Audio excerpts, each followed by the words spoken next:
আসসালামু আলাইকুম ওয়া রাহমাতুল্লাহি ওয়া বারাকাতুহু। আপনারা কেমন আছেন সবাই? আমাদের মোহতারাম আমিরে জামাত অলরেডি আপনাদের এলাকায় চলে আসছেন, ইনশাআল্লাহ খুব দ্রুত মঞ্চে চলে আসবেন। সম্মানিত বন্ধুগণ, অনেক কথা হয়েছে, আমি কয়েকটা বিষয় স্মরণ করিয়ে দেব। ডাকসুর পক্ষ থেকে আমরা চিন্তা করেছিলাম বাংলাদেশে যারা সামনে প্রধানমন্ত্রী হইতে চায় তাদেরকে নিয়ে একটা পলিসি ডিবেট করব, মানে দুই পক্ষের দুইজন আসবে, তারা তাদের কথাগুলো বলবে। আমরা আমিরে জামাতকে তখন অ্যাপ্রোচ করেছিলাম আরো সপ্তাহখানেক আগে, তখন তিনি ওকে করছেন, তিনি আসবেন।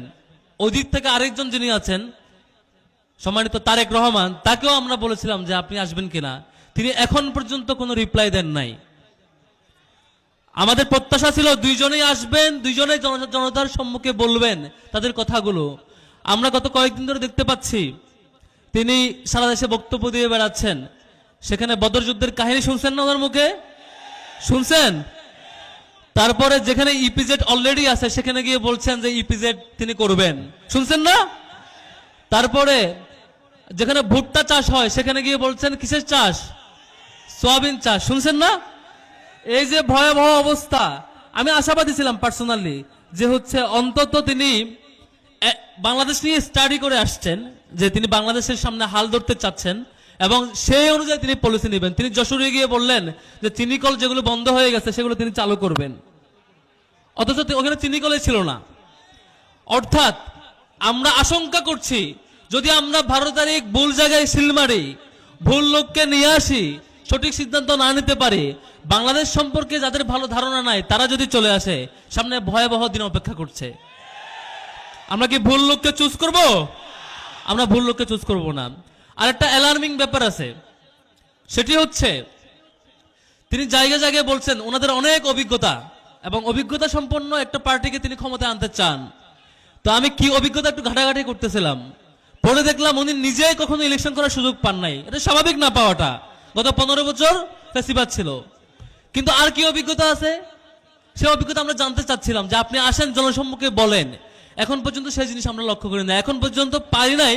বাট এখনো আমি আশাবাদী আপনারা আপনাদের দলের প্রধান নিয়ে আপনার প্রতিপক্ষ দল যারা আছেন, যেদিন সাহস করতে পারবেন পারস্পরিক ডিবেট করে আপনার পলিসিটা মানুষের সামনে উন্মুক্ত করতে জানাইতে, সেদিন বুঝবো আপনি বাংলাদেশ সম্পর্কে ধারণা রাখেন এবং আসলে শাসন করতে আপনি যোগ্য।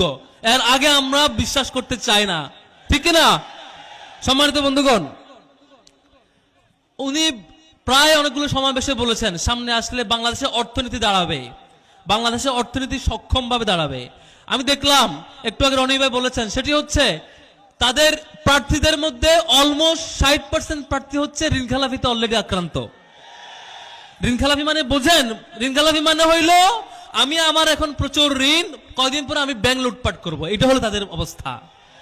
আওয়ামী লীগ যে মাত্রায় ব্যাংক লুটপাট করছে তাদের অন্তত এত পার্সেন্ট ঋণখেলাপিতে আক্রান্ত প্রার্থী ছিল না। আজকে বিএনপি তার চাইতে উজ্জ্বল দৃষ্টান্ত দেখাইলো। তা আমরা আশঙ্কা লক্ষ্য করছি যদি ভুল লোক এই জায়গায় চলে যায়, আপনার দেশের দায়িত্ব ভুল লোককে যদি দিয়ে দেন, কাল বাদে পরশু সকল ব্যাংক আবারও লুটপাটের শিকার হইতে পারে। সম্মানিত বন্ধুগণ, আমাদের ভোট এবারে কয়টা ভোট? প্রথম ভোট হচ্ছে যে ভোটকে তারেক রহমান সবচেয়ে বেশি ভয় পাইছে, সেটি হচ্ছে হ্যাঁ ভোট। কোন ভোট? উনি হ্যাঁ ভোটের পক্ষে আসতে মোটামুটি 2-2.5 মাস সময় নিছেন, তারপরে চিন্তা করছে। যখন দেখে সব মানুষ হ্যাঁ পক্ষে চলে আসছে, তখন তিনি আর না এসে পারেন নাই। তাহলে আমরা আগামী 12 তারিখ প্রথম ভোট কোন ভোট হবে? হ্যাঁ মানে আজাদি, হ্যাঁ মানে কি? আর না মানে গোলামি, না মানে কি? আমরা আজাদির পক্ষে আছি ইনশাল্লাহ। দ্বিতীয় যে ভোট, সেটি হচ্ছে সবচেয়ে গুরুত্বপূর্ণ আমাদের জন্য। যদি আগামী 12 তারিখ আমরা যদি ভুল করি, সঠিক সিদ্ধান্ত না নিতে পারি, তাহলে সম্ভাবনা আছে আবারও বাংলাদেশ দুর্নীতির কলার ঘাসে পড়ে যেতে পারে। সম্ভাবনা আছে যে চাঁদাবাজি এবং লুটতরাজ এখন তারা নিজেদের উদ্যোগে করছে, নিজেরা সিন্ডিকেট করে, সেটি রাষ্ট্রীয় বাহিনী ব্যবহার করে দেশব্যাপী চাঁদাবাজকে তারা ছড়াই দিতে পারে। আমরা এই চাঁদাবাজ, এই লুণ্ঠন, এই সন্ত্রাসকে লাল কার্ড দেখাবো ইনশাআল্লাহ আগামী 12 তারিখ। পারবো তো ইনশাআল্লাহ? আপনাদের দুইটা দায়িত্ব, একটা হচ্ছে দাঁড়িপাল্লার পক্ষে আপনি নিজে তো ভোট দিবেনই, পাশাপাশি আপনার পরিচিত পারিবারিক এবং অন্যান্য কর্মস্থলে যত মহল আছে প্রত্যেকটা জায়গায় দাঁড়িপাল্লার দাওয়াতটা পৌঁছায় দিবেন। পারবেন তো? প্রত্যেক ব্যক্তি নিজে তার জায়গায় ইনসাফের অ্যাম্বাসেডর হয়ে জনগণের দ্বারে দ্বারে পৌঁছাবেন, পৌঁছে পৌঁছে বলবেন যে এবারের সিদ্ধান্ত খুবই গুরুত্বপূর্ণ। যদি আমরা সিদ্ধান্ত না নিতে পারি, ৭১-এর পরে ৯০ আসছে, ৯০-এর পরে ৬-৭ পেরিয়ে ৯ আসছে, এখন আবার ২৪ আসছে। বারবার এই ক্রাইসিস আমরা ফেস করতে চাই না। আমরা আজীবনের জন্য সুন্দর একটা ইনসাফের উজ্জ্বল দৃষ্টান্ত স্থাপন করতে চাই। পারবো তো ইনশাআল্লাহ?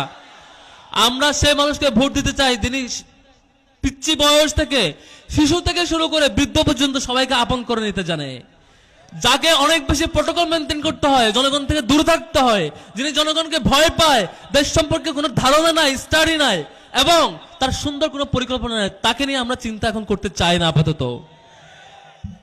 তাহলে শেষ করছি আবারও বলে, আগামী ১২ তারিখ কোন মার্কায় ভোট হবে?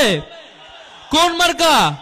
১২ তারিখ জিতবে কোন মার্কা? ইনশাল্লাহ সবাই আছি তো ইনশাল্লাহ, এবং প্রত্যেকেই দায়িত্ব নিয়ে আমরা সেই দায়িত্ব পালন করব।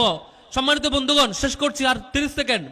আমরা যুবকরা আমাদের ক্যাম্পাসে আমরা আমাদের দায়িত্ব পালন করেছি। ডাকসু, রাকসু, জাকসু, চাকসু, জকসু, প্রত্যেকটা ক্যাম্পাসে শিক্ষার্থীরা সঠিক সিদ্ধান্ত নিয়েছে। ক্যাম্পাসগুলো চাঁদাবাজের করাল গ্রাস থেকে মুক্ত অবস্থায় আছে। এখন বাকি দায়িত্ব আপনাদের। এই যে মুরব্বীরা যারা আছেন, তরুণরা যারা আছেন, ওপাশের নারীরা যারা আছেন, আপনাদের দায়িত্ব। আপনার এলাকা কি হাতে তুলে চাঁদাবাজের হাতে তুলে দেবেন? নিশ্চয় দিবেন না। সে সিদ্ধান্ত যে জকসুতে এসে থেমেছে, আমরা সারা বাংলাদেশে ইনশাআল্লাহ আগামী ১২ তারিখ দেখতে পাবো। এই গণজোয়ার বাংলাদেশে ইনসাফ কায়েমের মধ্য দিয়ে সম্পন্ন হবে ইনশাআল্লাহ। শেষ করছি। আসসালামু আলাইকুম রহমতুল্লাহ।